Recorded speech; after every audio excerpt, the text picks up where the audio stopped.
हमारे सम्मानित जिला अध्यक्ष अजय अवस्थी जी, सम्मानित पूर्व अध्यक्ष, हम तो अभी मानते आपको हमारे बड़े भाई सुभाष भाई, सम्मानित सभी कार्यकर्ता साथियों, पदाधिकारी, 2 दिन से इस क्षेत्र में हूँ। आज तीसरा दिन है और निश्चित तौर से जिस प्रकार से डिंडोरी से लेकर अनूपपुर और शहडोल में मैं समझ सकता हूं कि इस क्षेत्र के अंदर विकास पिछड़ा हुआ है। पिछड़ा हुआ क्यों है, क्या कारण है? क्या सरकार की योजनाएं आम व्यक्ति तक क्यों नहीं पहुंच पा रही? क्या सरकार बड़े उद्योगपति को जमीनें देना चाहती है, खनिज की, वन संपदा की, रेत खदानों की, कोयले की, लेकिन इन तीनों जिलों में जो स्थिति मैं समझ रहा हूं कि यहाँ के आदिवासी हो, किसान हो, पिछड़े हैं, युवा है, नौकरियों के कारण परेशान है, नौकरियां नहीं मिल रही, कंपनियां आ रही है, कंपनियां काम कर रही है, पैसा कमा के जा रही है मध्य प्रदेश से, लेकिन मध्य प्रदेश के युवाओं को, इन जिले के युवाओं को नौकरी के अवसर प्रदान नहीं हो रहे, जो मेरे को सामने आई। कल मैं बुढ़ार में था, रात्रि विश्राम किया और वहाँ भी ये बात सामने आई कि किस प्रकार से कोयले का बड़ा व्यापार, अवैध व्यापार करोड़ों रुपए का हो रहा है और इसमें भारतीय जनता पार्टी कई लोग इन्वॉल्व है। एक नाम आया कोई सराहगी करके किसी व्यापारी का, तो मैं समझता हूं कि भारतीय जनता पार्टी की सरकार ऐसे लोगों की मदद कर रही है जो पूरा कोयले का व्यापार कर रहे हैं। साथियों, मजदूरों से मिला कोयले के मजदूरों को कम मजदूरी देके कोयला खदान में काम कराया जा रहा, ये बात भी सामने आई। सूदखोरी पूरे जिले में बहुत चल रही है। बेचारे गरीब लोग, मजदूर लोग सूदखोरी के कारण परेशान हैं।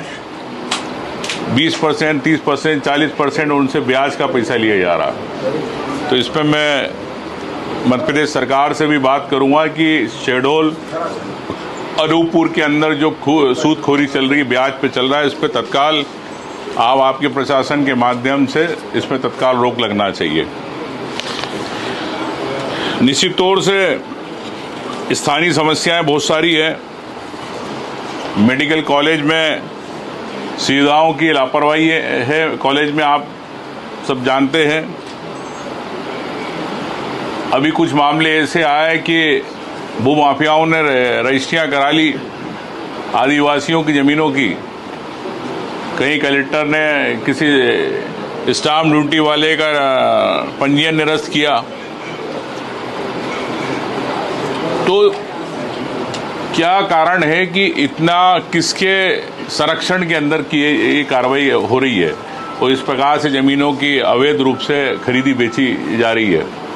तो ये जिनके अगर तार देखेंगे तो कहीं ना कहीं सब भारतीय जनता पार्टी के नेताओं से जुड़े हुए हैं। आपने देखा है कि प्रदेश की प्रधानमंत्री मोदी की एक नल जल योजना बड़ी योजना थी जो पूरे प्रदेश के अंदर दम तोड़ दिया। घर घर मोदी, घर घर पानी का नारा दिया था आपने। ना पाइप पहुंचे ना पानी पहुंचा। सरकार इस योजना के अंदर सीधे 40% का भ्रष्टाचार हुआ। वो सरकार, बीजेपी की सरकार, इसको दबाना चाहती है। क्यों दबाना चाहते हो? मतलब 40% किसने लिया, अगर जांच होगी तो सामने आ जाएगा। इस कारण ये सरकार पूरे प्रदेश के जल जीवन मिशन के घोटाले को दबाना चाहती है। इस दोनों जिलों में भी यही स्थिति है। और मैं समझता हूं कि मोदी की महत्वपूर्ण योजना को भ्रष्टाचार के बलि चढ़ गई। अभी मोदी जी कल आ रहे 17 तारीख को मध्य प्रदेश के दूसरे कोने में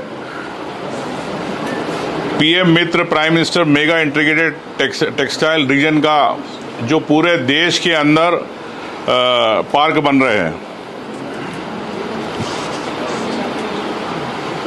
मोदी जी से मैं जानना चाहता हूं, मोहन यादव जी से जानना चाहता हूं कि आप ठीक है विकास की बात करते हैं, मुझे जो जानकारी मिली है कि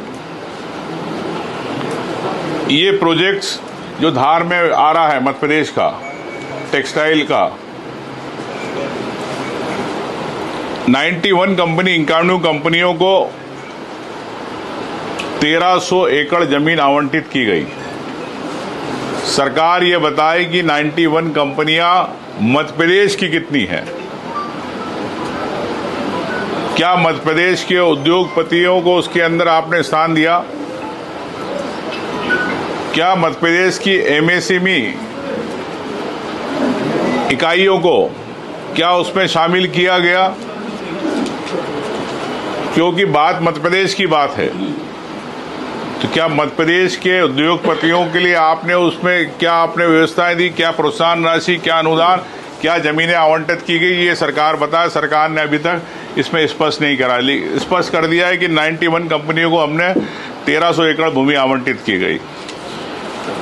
तो मैं समझता हूं कि ये पार्क बड़े औद्योगिक घराने, देश के औद्योगिक घरानों को दिए जा रहे हैं।